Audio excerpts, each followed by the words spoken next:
So yesterday I did a video that was a little bit of a rant on some of the complaints I have with Sony's current lineup and the overheating problem that I'm having on a certain line of cameras. And a couple people asked me after that video, are you using those exclusively? And for certain things. So I thought it might be kind of cool to do a video today to talk about what I've been using really in the last couple months. Many of you know from older videos that I love to shoot film quite a bit. And unfortunately this year, because I've been so busy on other projects that have demanded that I shoot on digital cameras, I haven't been able to do as much of that as I would like. And that's something that hopefully by the fall I'll be able to get back around to, because it's something I really miss about the tactileness of being able to shoot film. But so basically this will make it make more sense, but I have basically three big projects that have been going on for a while. I have this show that I produce quite often, and I have the artist series, which is technically part of this show, but it's a very different production workflow that I use on that. And then I have a freelance project that I've been working on for the last couple months as well. And so I kind of use different setups for all three of those projects.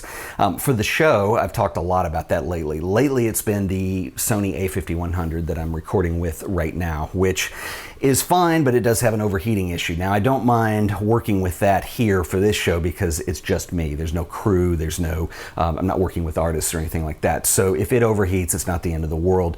I like that this is really small and light and I can just move it in and out of the way because I've got other stuff that I set up sometimes, and so it works really well for that. I have a Canon 80D that I've switched out, and I'm kind of using the Sony right now, but the Canon 80D does not overheat.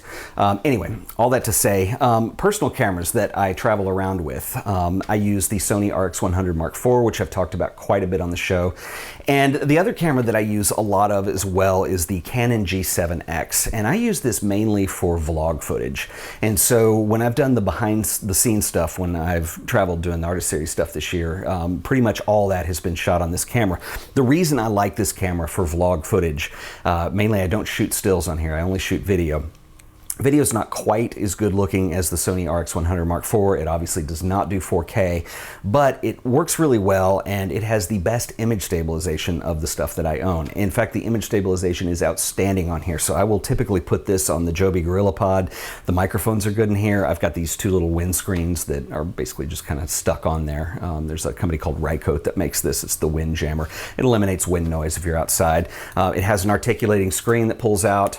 It comes around the front, and I absolutely love this thing, and I used it for all of the vlog footage in Mexico, earlier this year in Los Angeles, also New York, and it's just kind of a little tank, and it's been really excellent for all that. Mainly, the image stabilization is really key on that, because sometimes if I've done vlog footage in the past on the RX100 IV, if you don't have it locked down to a tripod, it jitters, and it's got IS built into it. It's just not as good as the Canon G7X. So anyway, that's what I've been using for that. Now, for the artist series stuff, I've actually been renting cameras for those. I do not own them.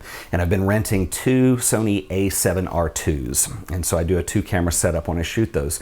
The Sony A7R is a wonderful camera. They are amazing. They do not overheat like the other stuff I was talking about the other day. I've had no problems with that at all. The only workaround that you have to deal with those is they do have the 30-minute recording limit. So once you get to 29 minutes and whatever seconds, it's going to power itself down or stop shooting. And that is rather annoying, but that's the only problem I have with those. So typically, the reason I'm using those for the artist series is I wanted to shoot in 4K. That was really important to me. And I know that might seem like overkill, like do the artist series videos really need to be in 4K? And that was a personal decision for me. And it really came down to the fact that, I'm doing these short films on living photographers. And I want those to have as much durability and longevity in them as possible. And I know inevitably 4K will be old hat, but I want them to last as far as possible. So that's just been a little personal hang up of mine. So it's really important that I shoot those in 4K. And so that's why I rent two of those. The reason I'm renting them is they're very expensive. It's $3,000 each for each body. And so it's much cheaper, and it's actually affordable for me to rent them a week at a time and just get them for when I travel and do the artist series. The reason I use those over an actual dedicated video camera, there's two reasons. One, they need to be able to fit in a small bag because I really don't have a crew on these things. It's just me, and sometimes I have an assistant, and that's it. And so they have to be small. And then the second reason is like everything else, I go back and forth between shooting video and stills. I am one of those hybrid guys. And so Typically after the shoot, I will pull them off the tripod or one of them, and I'll start using that to do just behind the scenes images.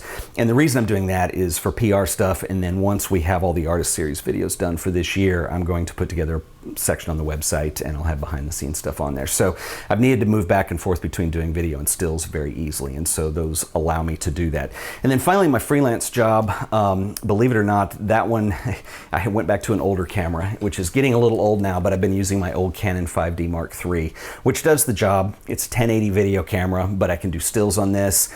It works really well. It's really solid, and because that project has been video and stills, this has been an excellent just go-to to get it done. I have used the Sony A7RII on that job as well, and I've used that for a very specialized thing. And so there's a lot of shots that we wanted to do some tracking motion types of things.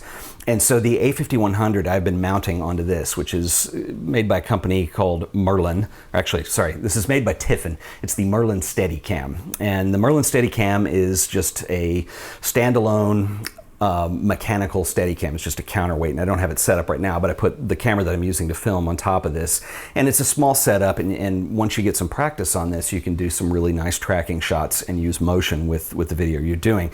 The overheating issue hasn't been a big deal on here because a lot of the shots are really short.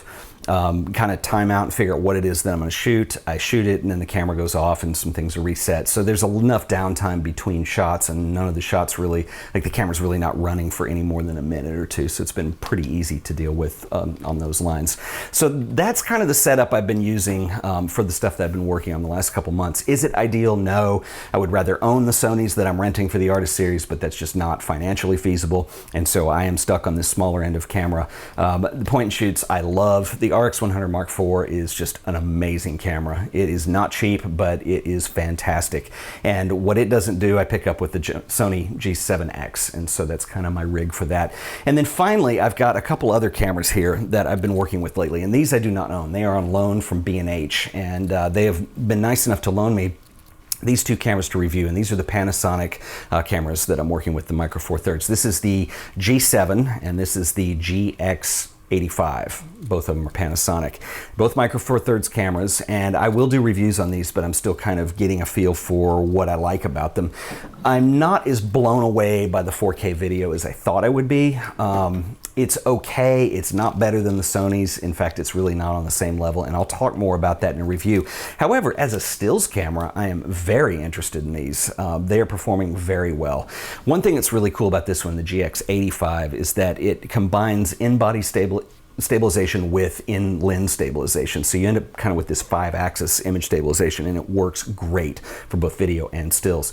When I review these, I will do separate reviews for the video component and then what they can do as still cameras, but that's kind of what I'm working with here.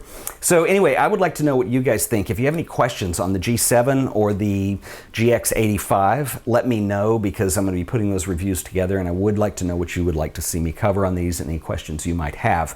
And that is pretty much the rig as it stands right now anyway. We'll hopefully be making some changes at some point, but I don't know when that would be.